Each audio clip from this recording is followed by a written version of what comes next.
and thank you for joining us. Since the Trump administration announced sweeping new tariffs, there's been mixed messaging from the White House. And we know our viewers have questions about what everything means for them, whether it's your 401k, mortgages, or the cost of everyday items. We wanted to provide some clarity on things you may be confused about when it comes to the Trump administration's tariff policy. So we have asked you to send in your questions, and tonight our Money Watch experts are here to help answer. CBS News business analyst Jill Schlesinger and Money Watch correspondent Kelly O'Grady here with me on set all night. We're not letting you go anywhere. You've got coffee. What do you have? I got a little tea. All right, we got tea. We got caffeine. We're good. We're in it for the long haul, right? So we're going to begin with a major shift in President Trump's tariff policies. The president announced Wednesday that higher levies on the vast majority of America's trading partners will be put on pause for 90 days. So during that time, the U.S. will lower the universal rate to 10% on those foreign nations, with the exception of China. President Trump says the U.S. will raise tariffs on Chinese goods to 125%, effective immediately. This is in retaliation to China saying it would raise tariffs on U.S. goods to 84% starting Thursday. At the White House Wednesday, President Trump was asked what led to his decision. Well, I thought that people were jumping a little bit out of line. They were getting yippy, you know. They were getting a little bit yippy, a little bit afraid. No other president would have done what I did. No other president. I know the presidents. They wouldn't have done it. CBS News senior White House correspondent Weijia Jiang joins us now. So, Weijia, you just spoke with Commerce Secretary Howard Lutnick. What did he tell you?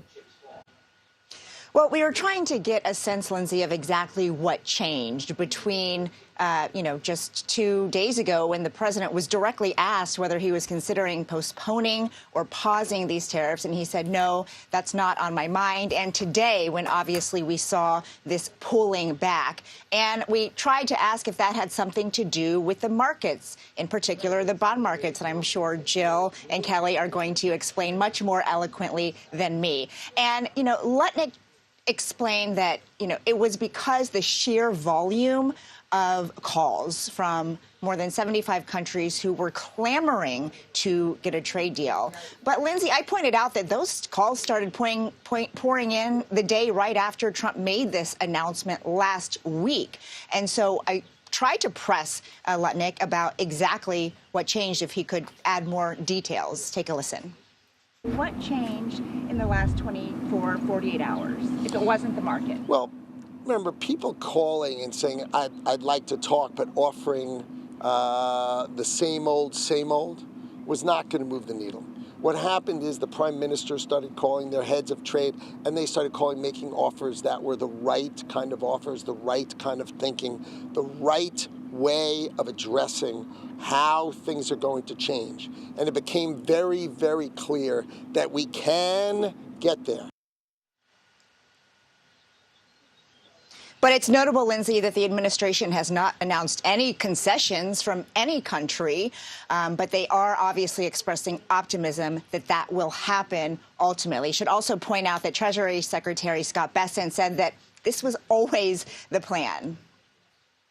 No, Weijia, we have been getting viewer questions. We're going to be asking our experts. You are one of those experts, so I want to pose a viewer question to you. And this person asks, are these massive tariffs meant to either pressure other nations into more favorable trade deals in the eyes of this administration, or is it meant to pressure American businesses to do more domestic manufacturing, or both? Weijia, what say you?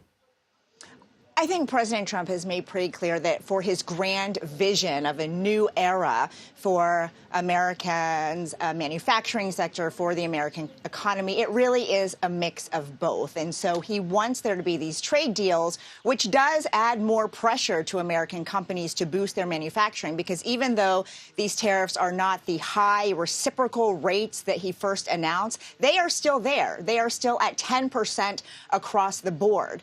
And so, for some companies, that is quite significant. So the president's hope is that they will rely less on foreign imports and start, boosting their own manufacturing. His hope is that companies will move here, move more employees here. Of course, time will tell, because there's a lot of other factors that have to be considered when big companies are making decisions like that. Weijia Jiang, thank you so much. Let's go ahead and take a look at how the markets were reacting to this announcement today. We've all been on the roller coaster and seen the market's behavior. So the Dow today closed up almost 8%. The tech-heavy NASDAQ up more than 12%. S&P 500 up 9.5%. And we've been talking about this today, Kelly. Not enough to make up for the losses that we've seen over the last week. No, but if you were watching the Dow, I mean, immediately when this announcement came up, there was a big spike of green, and it was the single biggest day that we have had for a rally since 2020. You know, they mentioned the 10%, Jill. I mean, imagine if we had had no tariffs. The 10% would have been pretty significant. This was more like, oh, thank God it's not as bad as it was. Yeah, such a relief to know something that is not so extreme. You know, coming into this period, when we were getting ready for this Rose Garden announcement, most of the analysts and strategists and economists, they had kind of penciled in this 10%. They knew the autos would be a little more. They were surprised about that Canada and Mexico were first. But I think that the sentiment was we're getting 10%. And if that had been announced, if this deal that's right now, the pause deal, were announced on that day, I think we would have gotten actually a relief rally to have the news out. And if it were not a pause, but an actual, this is what the level is, and we'll see where we go next, I do think that the markets would have reacted pretty well to that.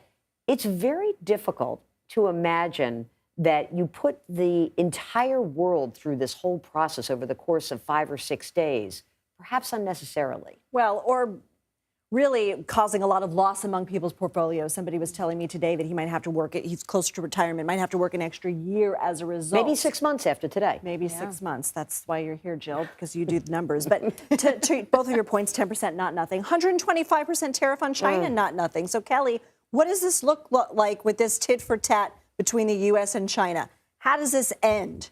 Yeah, it's like 1, 2, 3, 4, I declare a trade war, right? I mean, look, this is going to mean potentially higher prices for Americans and Chinese citizens, right?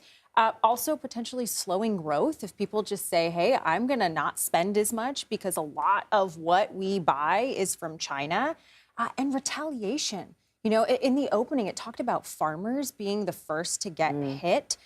They saw this under the first Trump administration and how devastating it can be. They did get an aid package, but that's something to think about. What I'm wondering, though, is if these deals happen and the negotiations happen and it becomes the U.S. and the world against China, I mean, their economy is in a tough spot. I mean, does that become a problem for them? Well, I mean, I think they're in a tough spot, but you see that they've been courting some of their former enemies. And I think that's been fascinating. Give us some examples. Well, you know, we're going to sit down and have a discussion with Korea.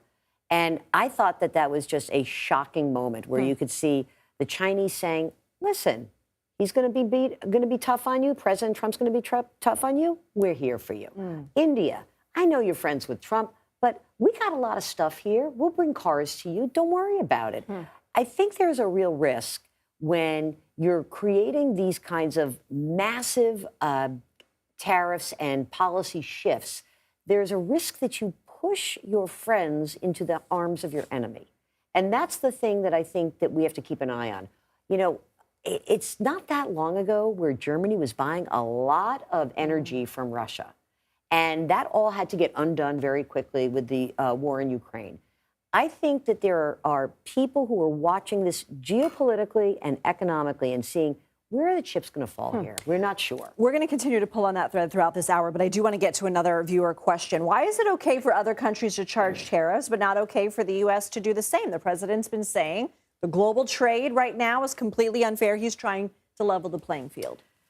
Oh, I mean, look, there is something to be said if there is an unfair playing field on certain products. And I think that we would feel a little bit more secure in the idea of we're leveling the playing field if we didn't have such a blunt on a piece of cardboard rollout of a plan. If they said, look, what we did is, and I understand this is what they did, that there were a lot of economists that went from the government and went and talked to companies and said, where's the pressure point? How can you sell through? Where are you feeling the pain?